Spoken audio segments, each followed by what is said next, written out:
ओम नमो भगवते वासुदेवाय। जय श्री कृष्ण। आप सभी श्रद्धालु भक्तों का अनंत भक्ति सागर ऑफिशियल परिवार में हार्दिक स्वागत है। भक्तों, आज हम श्रवण करेंगे श्रीमद् भागवत महापुराण के तृतीय स्कंद के पंचम अध्याय का दिव्य एवं पावन वर्णन। भगवान की यह अमृतमयी कथा हमारे जीवन में भक्ति, ज्ञान, वैराग्य और परम शांति का संचार करती है। आइए पूर्ण श्रद्धा, विश्वास और एकाग्र मन से इस दिव्य कथा का श्रवण करें। भगवान श्री हरि की कृपा आप और आपके पूरे परिवार पर सदैव बनी रहे। अब प्रारंभ करते हैं श्रीमद् भागवत महापुराण तृतीय स्कंद पंचम अध्याय। बोलिए श्री कृष्ण भगवान की जय। श्रीमद् भागवत महापुराण की जय। सनातन धर्म की जय। तो शुरू करते हैं। श्री सुखदेव जी कहते हैं, परम ज्ञानी मैत्रेय मुनि हरिद्वार क्षेत्र में विराजमान थे। भगवत भक्ति से शुद्ध हुए हृदय वाले विदुर जी उनके पास जा पहुँचे और उनके साधु स्वभाव से आप्यायित होकर उन्होंने पूछा। विदुर जी ने कहा, भगवान, संसार में सब लोग सुख के लिए कर्म करते हैं, परंतु उनसे न तो उन्हें सुख ही मिलता है और न उनका दुख ही दूर होता है, बल्कि उससे भी उनके दुख की वृद्धि ही होती है। अतः इस विषय में क्या करना उचित है, यह आप मुझे कृपा करके बतलाइए। जो लोग दुर्भाग्यवश भगवान श्री कृष्ण से विमुख, अर्धपरायण और अत्यंत दुखी हैं, उन पर कृपा करने के लिए ही आप जैसे भाग्यशाली भगवत भक्त संसार में विचरा करते हैं। साधु शिरोमणे, आप मुझे उस शांतिप्रद साधन का उपदेश दीजिए जिसके अनुसार आराधना करने से भगवान अपने भक्तों के भक्तिपूत हृदय में आकर विराजमान हो जाते हैं और अपने स्वरूप का अप्रोक्ष अनुभव कराने वाला सनातन ज्ञान प्रदान करते हैं। त्रिलोकी के नियंता और परम स्वतंत्र श्रीहरि अवतार लेकर जो जो लीलाएं करते हैं, जिस प्रकार अकर्ता होकर भी उन्होंने कल्प के आरंभ में इस सृष्टि की रचना की, जिस प्रकार इसे स्थापित कर वे जगत के जीवों की जीविका का विधान करते हैं, फिर जिस प्रकार इसे अपने हृदय काश में लीन कर वृत्ति शून्य हो योग माया का आश्रय लेकर शयन करते हैं, और जिस प्रकार वे योगेश्वर प्रभु एक होने पर भी इस ब्रह्मांड में अंतर्यामी रूप से अनुप्रविष्ट होकर अनेकों रूप में प्रकट होते हैं, वह सब रहस्य आप हमें समझाइए। ब्राह्मण, गौ और देवताओं के कल्याण के लिए जो अनेकों अवतार धारण करके लीला से ही नाना प्रकार के दिव्य कर्म करते हैं, वे भी हमें सुनाइए। यशस्वियों के मुकुटमणि श्रीहरि के लीलामृत का पान करते करते हमारा मन तृप्त नहीं होता। हमें यह भी सुनाइए कि उन समस्त लोकपतियों के स्वामी श्रीहरि इन लोकों, लोकपालों और लोकालोक पर्वत से बाहर के भागों को, जिनमें ये सब प्रकार के प्राणियों के अधिकारानुसार भिन्न भिन्न भेद प्रतीत हो रहे हैं, किन तत्वों से रचा है। द्विजवर उन विश्वकर्ता स्वयं भू श्री नारायण ने अपनी प्रजा के स्वभाव, कर्म, रूप और नामों के भेद की किस प्रकार रचना की है। भगवान, मैंने श्री व्यास के मुख से ऊंच नीच वर्णों के धर्म तो कई बार सुने हैं, किंतु अब श्री कृष्ण कथामृत के प्रवाह को छोड़कर अन्य स्वअल्प सुखदायक धर्मों से मेरा चित्त उब गया है। उन तीर्थपाद श्रीहरि के गुणानुवाद से तृप्त हो भी कौन सकता है। उनका तो नारद आदि महात्मा गण भी आप जैसे साधुओं के समाज में कीर्तन करते हैं, तथा जब ये मनुष्यों के कणरंध्रों में प्रवेश करते हैं, तब उनकी संसार चक्र में डालने वाली घर गृहस्थी की आसक्ति को काट डालते हैं। भगवान, आपके सखा मुनिवर कृष्णदेवरायन ने भी भगवान के गुणों का वर्णन करने की इच्छा से ही महाभारत रचा है। उसमें भी विषय सुखों का उल्लेख करते हुए मनुष्यों की बुद्धि को भगवान की कथाओं की ओर लगाने का ही प्रयत्न किया गया है। यह भगवत कथा की रुचि श्रद्धालु पुरुष के हृदय में जब बढ़ने लगती है, तब अन्य विषयों से उसे विरक्त कर देती है। वह भगवत चरणों के निरंतर चिंतन से आनंद मग्न हो जाता है और उस पुरुष के सभी दुखों का तत्काल अंत हो जाता है। मुझे तो उन शोचनीयों के भी शोचनीय अज्ञानी पुरुषों के लिए निरंतर खेद रहता है जो अपने पिछले पापों के कारण श्रीहरि की कथाओं से विमुख रहते हैं।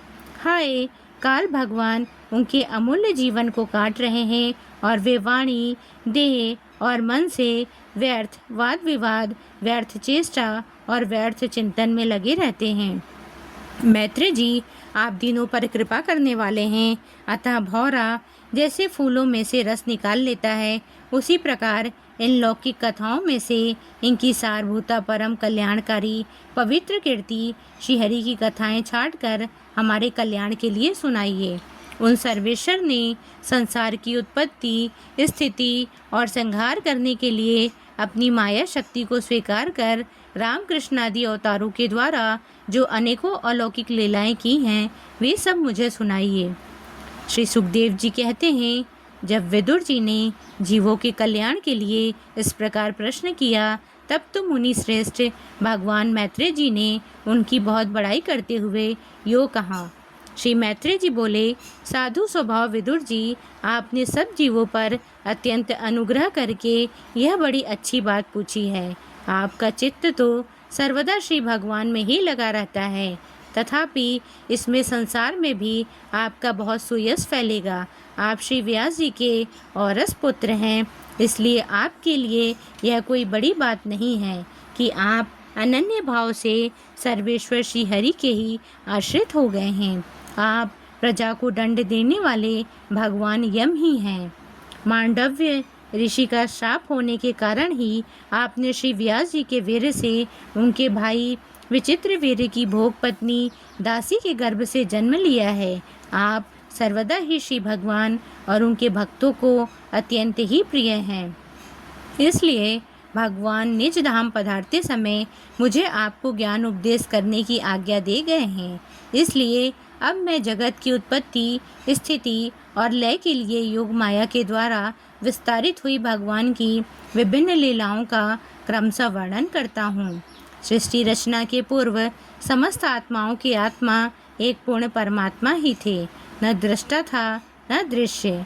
सृष्टि काल में अनेक वृत्तियों के भेद से जो अनेकता दिखाई पड़ती है, वह भी वही थे, क्योंकि उनकी इच्छा अकेले रहने की ही थी।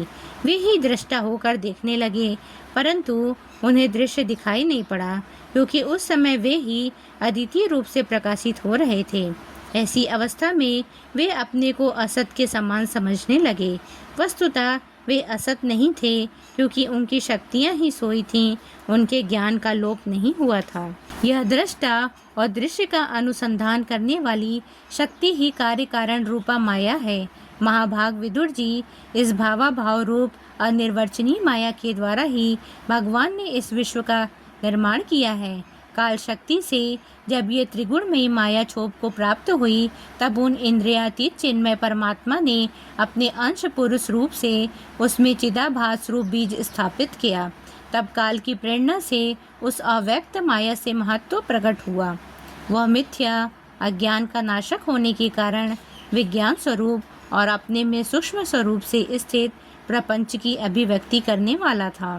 फिर चिदाभास गुण और काल के अधीन उस महतत्व ने भगवान की दृष्टि पड़ने पर इस विश्व की रचना के लिए अपना रूपांतर किया। महतत्व के विकृत होने पर अहंकार की उत्पत्ति हुई, जो कार्य कारण और कर्ता रूप होने के कारण भूत, इंद्रिय और मन का कारण है। वो अहंकार वैचारिक, तेजस और तामस भेद से 3 प्रकार का है। अतः अहंतत्व में विकार होने पर वैकारिक अहंकार से मन और जिनमें विषयों का ज्ञान होता है, वे इंद्रियों के अधिष्ठाता देवता हुए। तेजस अहंकार से ज्ञानेंद्रियां और कर्मेंद्रियां हुईं तथा तामस अहंकार से सूक्ष्म भूतों का कारण शब्द तन्मात्र हुआ और उससे दृष्टांत रूप से आत्मा का बोध कराने वाला आकाश उत्पन्न हुआ। भगवान की दृष्टि जब आकाश पर पड़ी, तब उससे फिर काल, माया और चिदाभास के योग से स्पर्शंत मात्र हुआ और उसके विकृत होने पर उससे वायु की उत्पत्ति हुई। अत्यंत बलवान वायु ने आकाश के सहित विकृत होकर रूप तन्मात्र की रचना की और उससे संसार का प्रकाश तेज उत्पन्न हुआ। फिर परमात्मा की दृष्टि पड़ने पर वायु युक्त तेज ने काल, माया और चिदंश के योग से विकृत हो रस तन्मात्र के कार्य जल को उत्पन्न किया। तदंतर तेज से युक्त जल ने ब्रह्म का दृष्टिपात होने पर काल, माया और चिदंश के योग से गंध गुणमय पृथ्वी को उत्पन्न किया। विदुर जी, इन आकाश आदि भूतों में से जो जो भूत पीछे पीछे उत्पन्न हुए हैं उनमें क्रमशः अपने पूर्व भूतों के गुण भी अनुगत समझने चाहिए। ये महतत्व आदि के अभिमानी विकार, विक्षेप और चितेनांश विशिष्ट देवगण श्री भगवान के ही अंश हैं, किंतु पृथक पृथक रहने के कारण जब वे विश्व रचना रूप अपने कार्य में सफल नहीं हुए तब हाथ जोड़कर भगवान से कहने लगे। देवताओं ने कहा, देव, हम आपकी चरण कमलों की वंदना करते हैं। ये आपकी शरण में आए हुए जीवों का ताप दूर करने के लिए छत्र के समान हैं तथा इनका आश्रय लेने से यति जन अतंत संसार दुख को सुगमता से ही दूर फेंक देते हैं। जगतकर्ता जगदीश्वर इस संसार में तापत्रय से व्याकुल रहने के कारण जीवों को जरा भी शांति नहीं मिलती। इसलिए भगवान, हम आपके चरणों की ज्ञानमयी छाया का आश्रय लेते हैं। मुनिजन, एकांत स्थान में रहकर आपके मुख कमल का आश्रय लेने वाले वेद मंत्र रूप पक्षियों के द्वारा जिनका अनुसंधान करते रहते हैं तथा जो संपूर्ण पापनाशिनी नदियों में श्रेष्ठ श्री गंगा जी के उद्गम स्थान है, आपके उन परम पावन पाद पदों का हम आश्रय लेते हैं। हम आपके चरण कमलों की उस चौकी का आश्रय ग्रहण करते हैं जिसे भक्तजन श्रद्धा और श्रवण कीर्तन आदि रूप भक्ति से परिमार्जित अंतःकरण में धारण करके वैराग्य पुष्ट ज्ञान के द्वारा परम धीर हो जाते हैं। ईश, आप संसार की उत्पत्ति, स्थिति और संहार के लिए ही अवतार लेते हैं, अतः हम सब आपके उन चरण कमलों की शरण लेते हैं जो अपना स्मरण करने वाले भक्तजनों को अभय कर देते हैं। जिन पुरुषों का देह, गेह तथा उनसे संबंध रखने वाले अन्य तुक्ष पदार्थों में अहंता, ममता का दृढ़ दुराग्रह है, उनके शरीर में रहने पर भी जो अत्यंत दूर है, उन्हीं आपके चरणाविंदों को हम भजते हैं।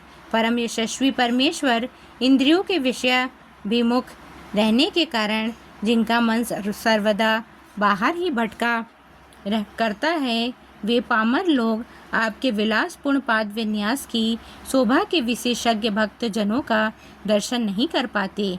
इसी से वे आपके चरणों से दूर रहते हैं। देव, आपके कथामृत का पान करने से उमड़ी हुई भक्ति के कारण जिनका अंतःकरण निर्मल हो गया है, वे लोग वैराग्य ही जिसका सार हैं। ऐसा आत्मज्ञान प्राप्त करके अनायास ही आपके बैकुंठ धाम को चले जाते हैं। दूसरे धीर पुरुष चित्त निरोध रूप समाधि के बल से आपकी बलवती माया को जीतकर आप में ही लीन हो जाते हैं, पर उन्हें श्रम बहुत होता है, किंतु आपकी सेवा के मार्ग में कुछ भी कष्ट नहीं होता। आदिदेव, आपने सृष्टि रचना की इच्छा से हमें त्रिगुणमय रचा है, इसलिए विभिन्न स्वभाव वाले होने के कारण हम आपस में मिल नहीं पाते और इसी से आपकी प्रेरणा के साधन रूप ब्रह्मांड की रचना करके उसे आपको समर्पण करने में असमर्थ हो रहे हैं।